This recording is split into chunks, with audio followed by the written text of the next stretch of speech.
Scotty Eisman, Scott Evan, yeah. His card actually just said Scotty. A man known by many names, Scott Eisman, pleaded guilty to 6 counts of fraud and failing to comply with a release order while out on bail.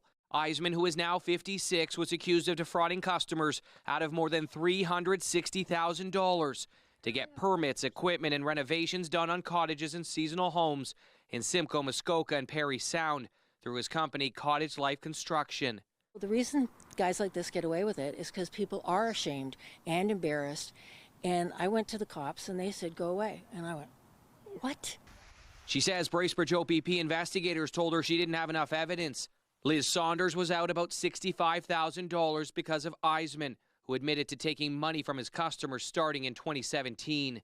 Why wasn't it more public that this trade person was out there running again the same scams over and over again? Eisman initially pleaded guilty to several counts last year, but asked the judge to strike his pleas, arguing he was improperly represented and counseled by his previous lawyer. Eisman was sentenced to 3 years behind bars last fall, but appealed the decision and was granted bail until he was picked up for violating his release conditions. Today, Eisman dropped his appeal, admitting he defrauded a customer out of $125,000. 6 years from now, it'll be 100 years For old. customers like Saunders, that fraud was deeply personal and left her cottage that's been in her family for nearly 100 years in limbo and unsafe to use. The scariest thing was he cut the ground wire, or the ground wire was cut. And when I said, what is that? He rolled it up and stuck it under the cottage and said, oh, don't worry about it, it's nothing.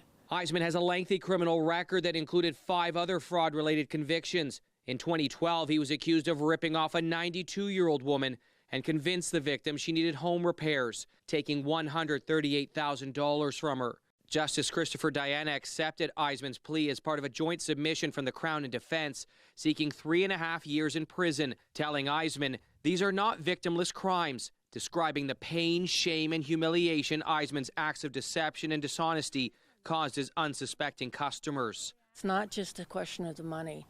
It's a question of, oh my God, how did I not see this? As part of his sentence, Eisman is also ordered to pay restitution to his victims of more than $230,000. Mike Arsledy, CTV News, Orillia.